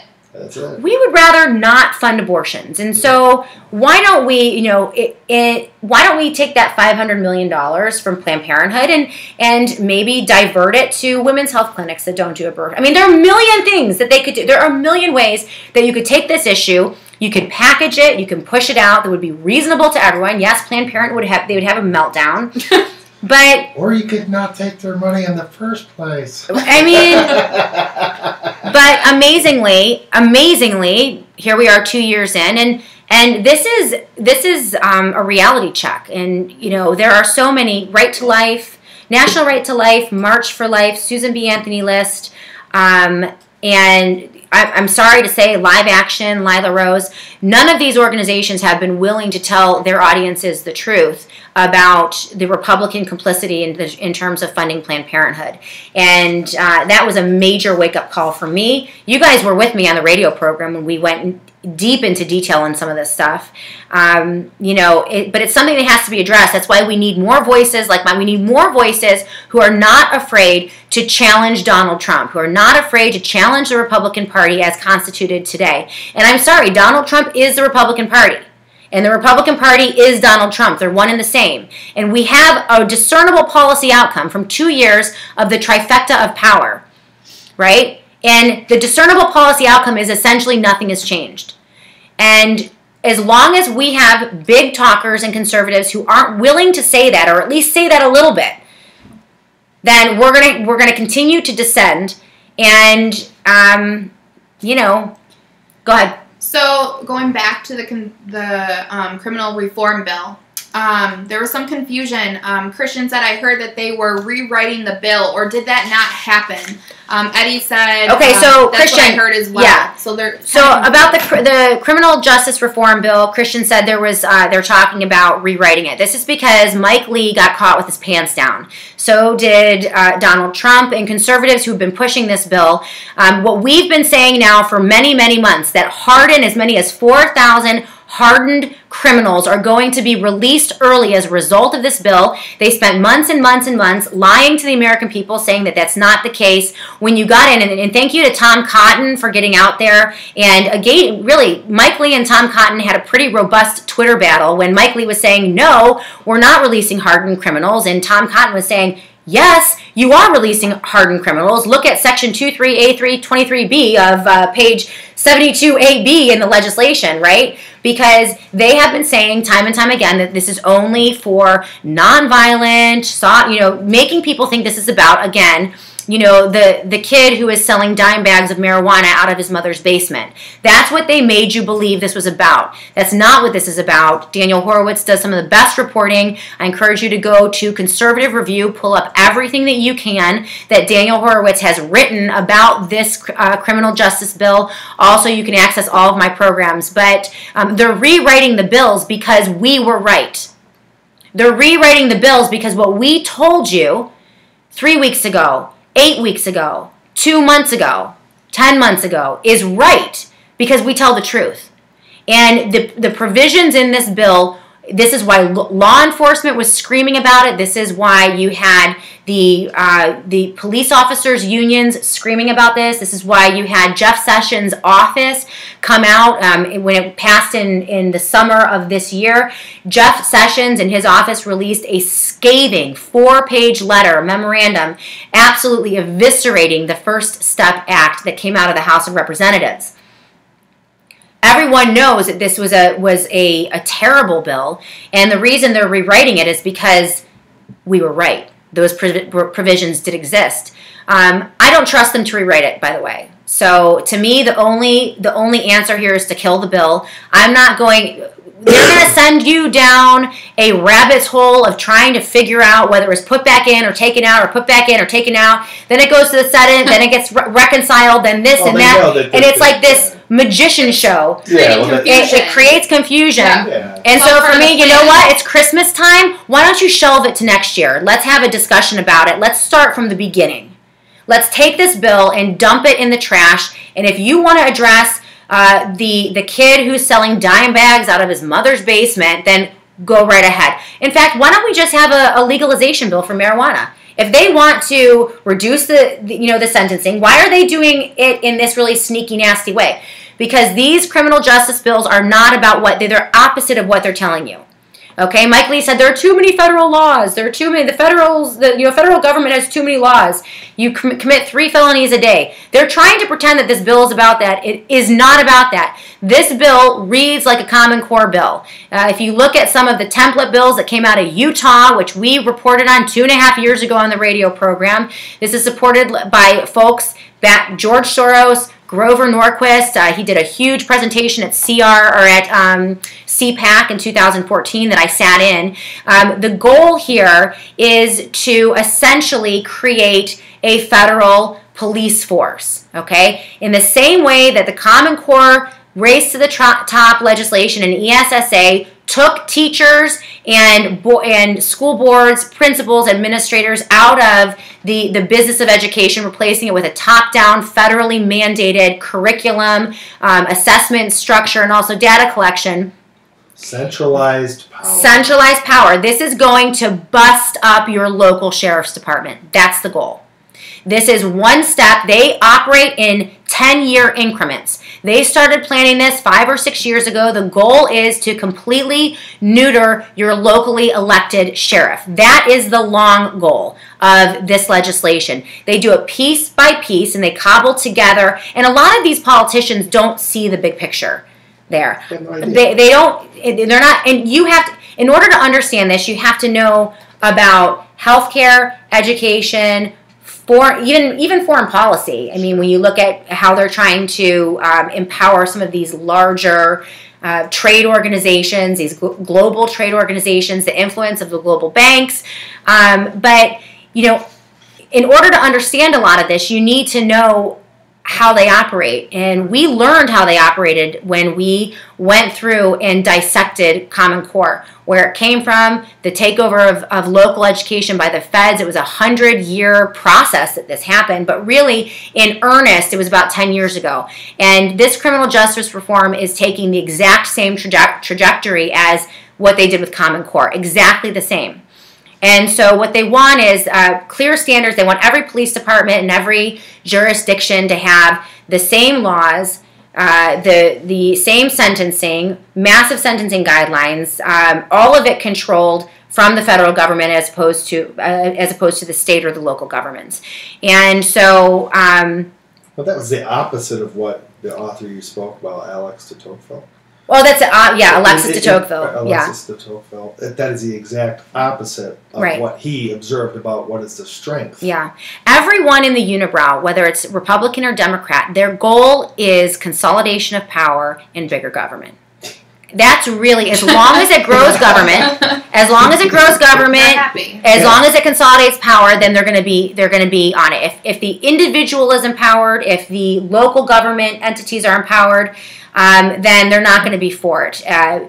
All of this is wrapped around data collection. This is the other thread that you can see in labor, education, healthcare, and all of these different areas. That one of the common denominators is the massive collection of data. Millions upon millions of data points set up through longitudinal data systems in your child's school, but also in your doctor's office, in your hospital. And so all of these data points are being cobbled together. We know about the NSA. We know about the facilities. I think it's in Utah or Nevada. And so they can help us. Yeah, right. Massive data mining capabilities, and that is always a component in all of the bills. And so, these are issues that we have to keep an eye on. But again, no one's talking about them.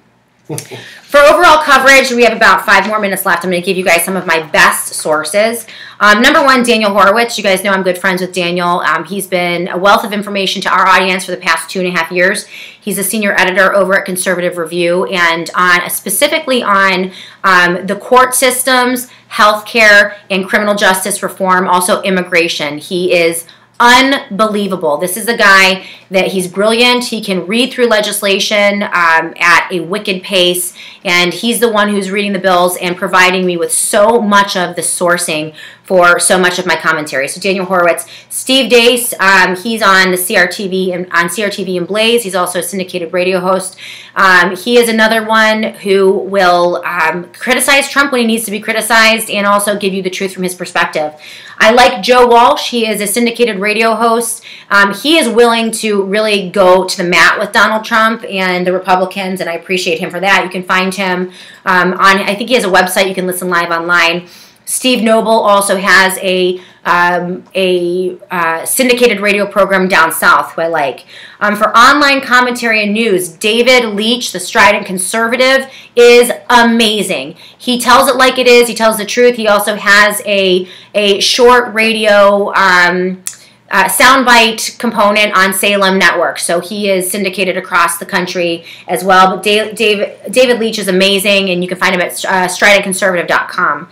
The Knock Report. This is for your online news. J.D. Rucker, he originally started the Federalists, but that kind of waned and fell apart. But he does have a pretty robust, news organization. The New Americana and the Knock Report are pretty good. Babylon Bee for satire, if you guys want to laugh really hard.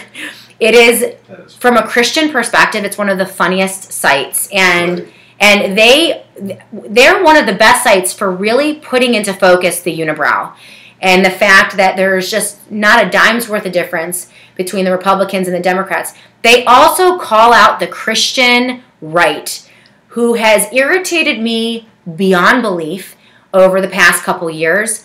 We'll get into that in future programs, but there is a lot of money to be made on the Christian right.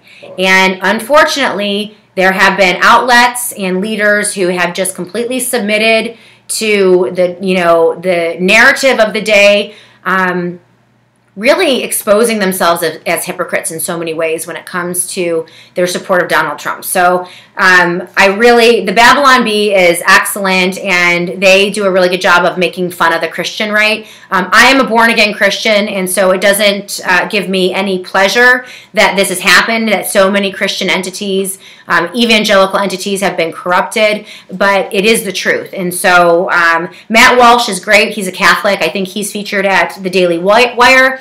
He is just a beacon of truth on the culture. He's Catholic, so he looks at Christianity from the Catholic perspective, but really just an amazing voice.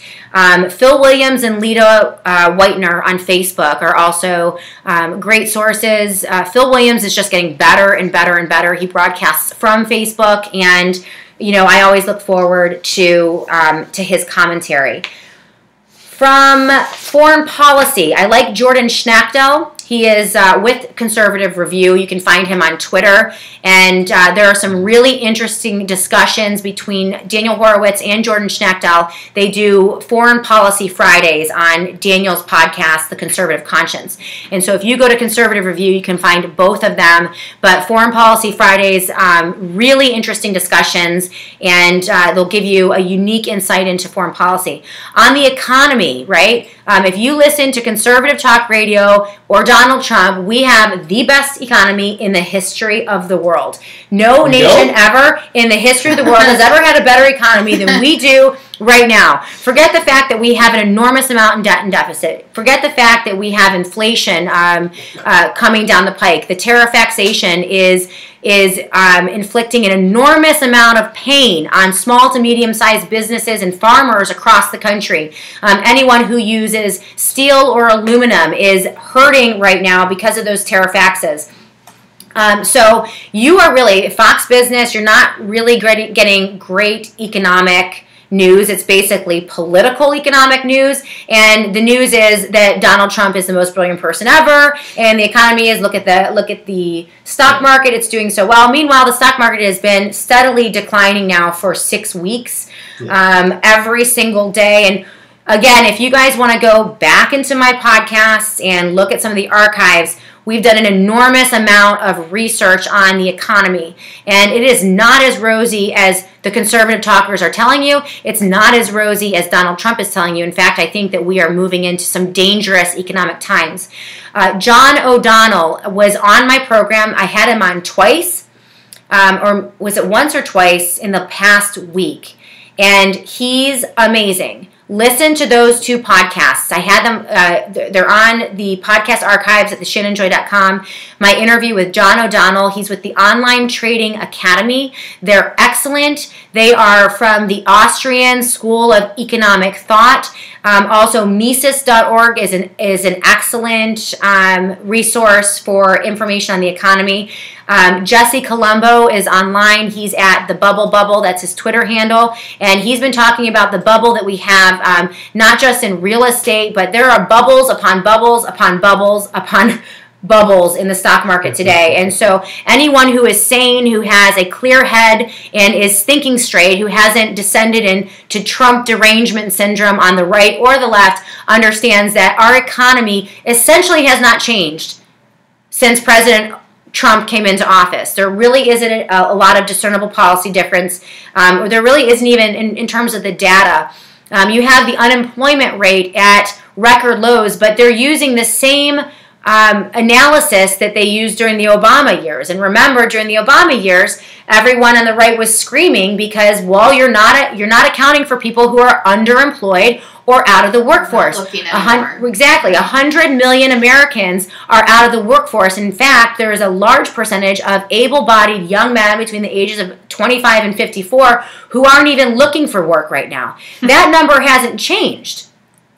That number hasn't changed. And so we're seeing a continuation of Obama policies, but there really isn't anything major that is different. No one ever talks about the Federal Reserve. The Federal Reserve is probably, if you were to look for a root cause of most of our economic problems today, it is the banking cartel that was put in place in 1914 by, who was the president? Wilson. It was Wilson. Woodrow Wilson. And this essentially, in the same way, the insurance cartel has now taken over healthcare, and the education cartel has now taken over public schools. The banking cartel essentially took over all American banks and really contributed, number one, to inflation, right, because they print money willy-nilly, but also manipulation, well, the manipulation of our currency, but also the debt and deficit culture that we have been engaged in now for the past 100 years. No one ever talks about the Federal Reserve, but they will talk about it at Online Trading Academy, including John O'Donnell, and I hope to have him on again. Jesse Colombo, Lance Roberts, Mises.org. You've got 2 shows of John O'Donnell. Yeah, so there are 2 shows featuring John O'Donnell, so I want you guys to encourage you guys to, because those are Money 101. Like, we get way back to the basics, and in fact, I don't think the fellow I used to broadcast with is even on either of those shows, so even better, right?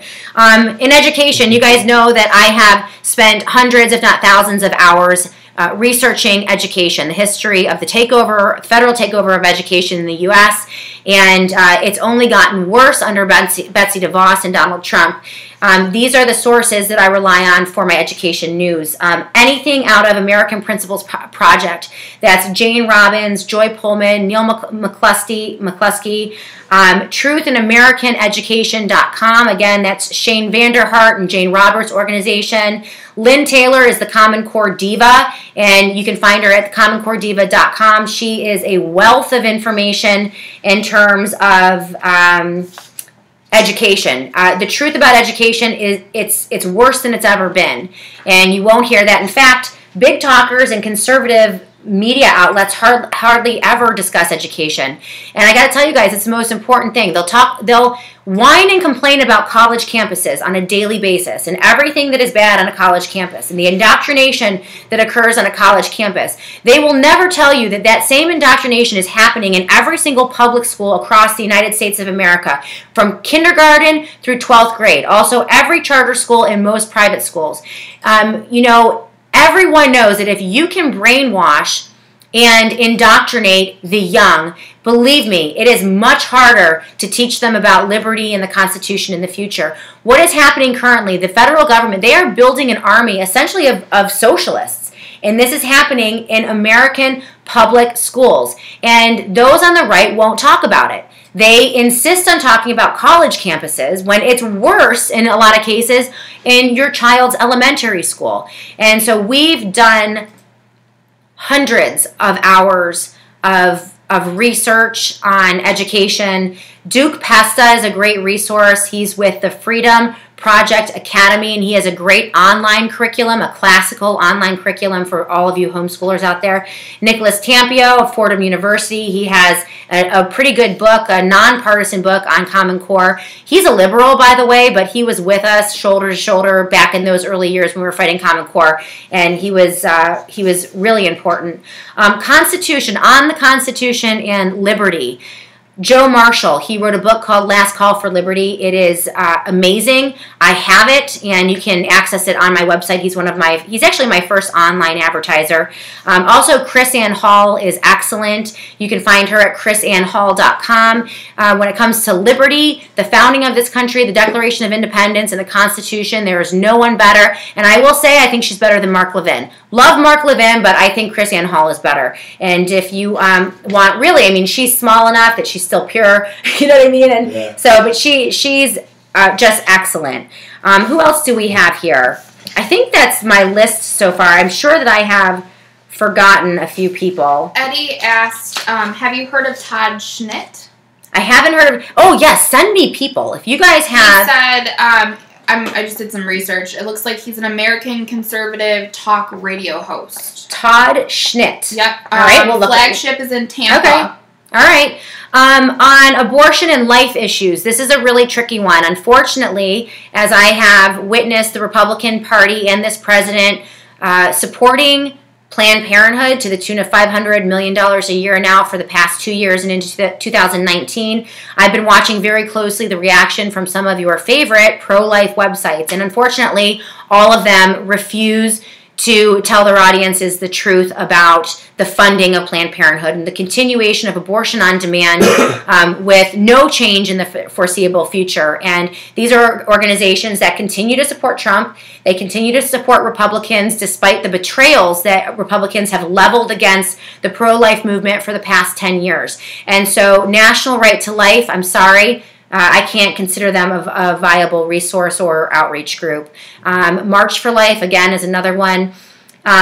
Lifenews.com, they pretend to be pro-life, but again, they refuse to run any stories that indict or even tell you the truth about Republicans and their capitulation in terms of funding Planned Parenthood. The only organization that I've been able to find for reliable news, and the only organization that was willing and has been willing to call out Donald Trump and the Republicans on this issue, is LifeSiteNews.com.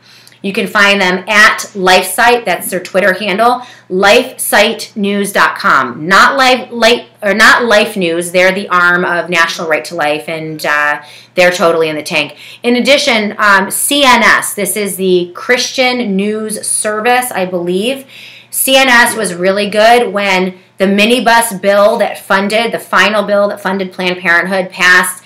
CNS was there, and they reported truthfully on that. Unfortunately, all the other major radio stations, none of the big talkers are discussing this. They won't bring this to your attention. Fox News won't bring this to your attention. So CNS, the Christian News Service, and also LifeSite News for anything and everything on abortion and life issues. Also euthanasia and those type of issues as well. For culture and religion, again, I like Steve Deace. I like Matt Walsh and the Babylon Bee. This is for those of you who are Christians and you want some of the apologetics and some of the more intellectual discussions about Christian doctrine and its relationship with politics. Todd Erzin is great. He's a Catholic along with Matt Walsh, Steve Deace, and again, for a laugh, I love the Babylon Bee. But one of the bravest voices out there in terms of religion, someone who is telling the truth right now about the crisis in the evangelical community, the progressivism that is creeping into not only the Catholic Church, but the evangelical community across the nation, is Kerry Gordon. He is of Cornerstone World Outreach. He authored a video, 5 Steps to Political Epiphany. You can find it at stepstopoliticalepiphany.com. He's out of Iowa. He is a pastor, has pastored a church for many years. He is joining up with Judd Saul to create a documentary on the progressive infiltration of the evangelical community and the evangelical church. He's amazing. Kerry Gordon is wicked brave. And he is, and he also actually, there is a podcast. I interviewed Kerry in my last week hosting the Shannon Joy Show from the radio station I used to broadcast from. So if you are a subscriber, see, this is actually a big long ad for those of you who are not subscribers. Yeah. To subscribe ASAP to theshannonjoy.com, because you can have access to all of those podcasts. You can go in and listen. Again, I think it was just Kerry and myself in a really important... Yeah, it was a show from the 19th. Okay, so it was dated the 19th of November. So we'll post all of these for you. Kerry Gordon, I cannot sing his praises enough, and he is going to be an incredibly, incredibly important voice as we begin to push this out. Also, Judd Saul, I owe him a phone call about some of their networks as well. But on immigration, Center on Immigration Studies, one of the interesting stories on Glenn Beck today, he had Eric Balling on his radio program, and Glenn Beck tends to, he's not being as critical as Trump as he used to. He's treading a little bit lightly, but, they had a conversation. Eric Balling is, Trump worship central. He is, he just loves him some Trump, and you're not going to hear really any criticism. And that's from Laura Ingraham to Sean Hannity to Rush Limbaugh to Eric Bolling to the entire lineup on Fox News, except get ready for Fox News to turn on Trump. This is one story that no one has been looking at, but there were two major raids last week on not only Trump organizations affiliated with Trump and his business dealings, but also with the Clintons and the Clinton Foundation. And these were major FBI raids. Now, if Robert Mueller was going to put the fix in and really, try to take Trump out with his investigation, the only way that he could probably do that with is to go after both, so that he appears to be bipartisan, going after both the Clintons and the Trump administration. And if he issues indictments, or if he begins to crack down on both of them, that's going to lend an enormous amount of legitimacy to his investigation. And as we move closer, Cheryl Jacobus had an interesting write-up on her Facebook page or on her website. But people are beginning to say that this investigation is getting more mature and it's getting closer. And some people are saying that this is foretold as the Republican Party begins to extricate themselves, and of course they're all the progressives, from Donald Trump. You're going to see the Fox News begin to sour on President Trump, and their coverage is not going to be so fawning as we move to the next phase, which is whoever the next liberal progressive president is. So. Fox News, I wouldn't trust them for anything, at least right now.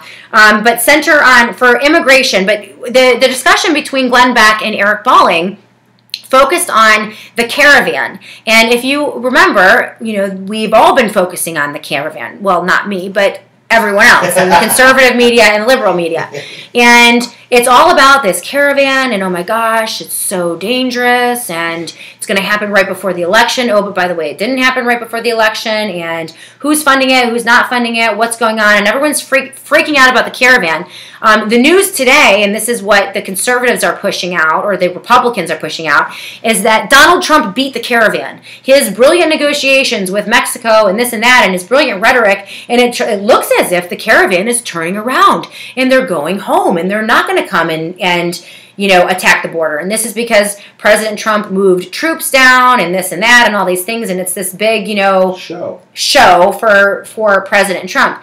And the reality is, if you look at the border and border policies, and there's a couple great write-ups in Conservative Review by Daniel Horowitz, the government, Trump's own government, his own administration has released now numbers that illegal immigration on the border is higher than it ever has been since President Obama. In fact, we are at Obama levels. The amount of unaccompanied minors, also family units, that are pouring over the border is unprecedented. The amount of people coming over the border claiming asylum, okay, this is something new that was not happening under President Obama, that you could just come right to points of entry and say, oh, I'm being persecuted, I fear for my safety, and then you're granted asylum. This is a new level of illegal immigration into this country, by the way, and this is detailed. And I'll post all of this up under Shannon's show prep. I'll give you guys all of the information that you need. But what are we? A good comment. Okay, what are we laughing at? The Zippy crew said my 10-year-old asked me if they were coming in a Dodge Caravan. Oh my gosh, that's cute. Are they coming in a Dodge Caravan? No, I don't know where this caravan came from. I don't know anything about it. I do know that it has distracted us from a massive invasion at the U.S. border. We have open borders. And amazingly, one of the best sources on this is Ann Coulter. So if you want progress reports on the border wall, which, by the way, here's another misconception. I have conservatives tell me that Donald Trump started building the border wall, which, not true. No, that's not true. They are repairing parts of a fence to the tune of 17 miles somewhere on the border. Yeah. And that's the extent of the border wall. If you want to know whether the border wall has been built, consult Ann Coulter, because she is the best resource on that. Amazingly, she's one of the ones who gave us Donald Trump. No, thank you. But and on immigration, she's pretty good on that. But Center on Immigration Studies, they're fantastic. Anything and everything that Daniel Horowitz, I know I've mentioned him like a million times now, but that he's done in Conservative Review will give you the truth about what's happening on the border. You're not going to get it from traditional conservative media outlets. And so let's see. I think that's it. Oh, as far as a think tank, I like Heartland Institute. I haven't really found. Cato is okay on some things. What I'll do is steer you away from Heritage Foundation because they have gone full-on progressive. They've been a disaster on education. They have been a disaster on criminal justice reform, and they've let us down time and time and time again. So not Heritage Action. They're a separate entity than the Heritage Foundation, so you want to make sure that you separate those two. Heritage Action has been a little bit better, but not so much. 148 or 1 hour and 48 minutes that I. And thank you for everybody that so many people are subscribing to your YouTube channel. Are you guys? How many subscribers do we have now to the YouTube channel?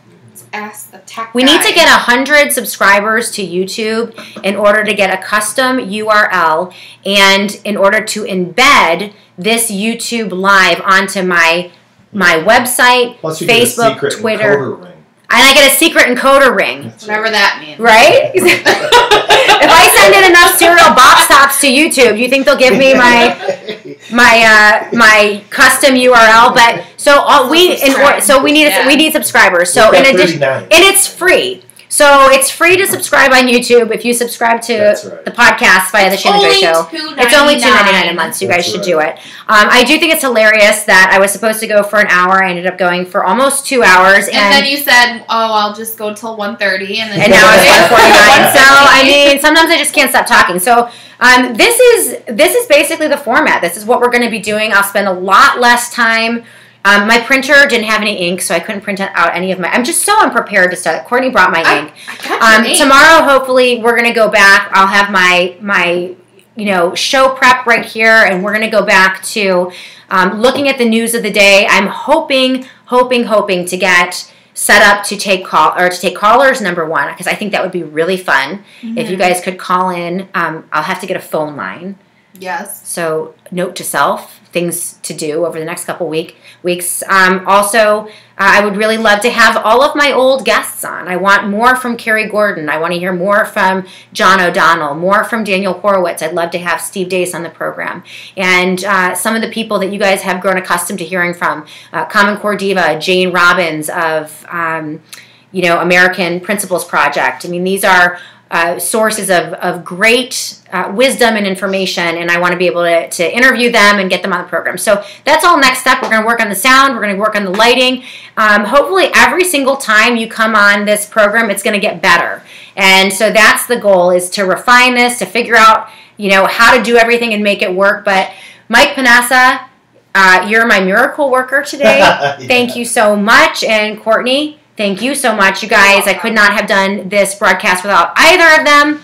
Tell your friends. Tell your friends. Share on social media and subscribe and donate. Will you be posting the sources on your Facebook? Yes, I'll post all my sources, of course. So, no, actually, I'm not going to. You need to subscribe so you can go back to the podcast and listen. Right? That's the whole point.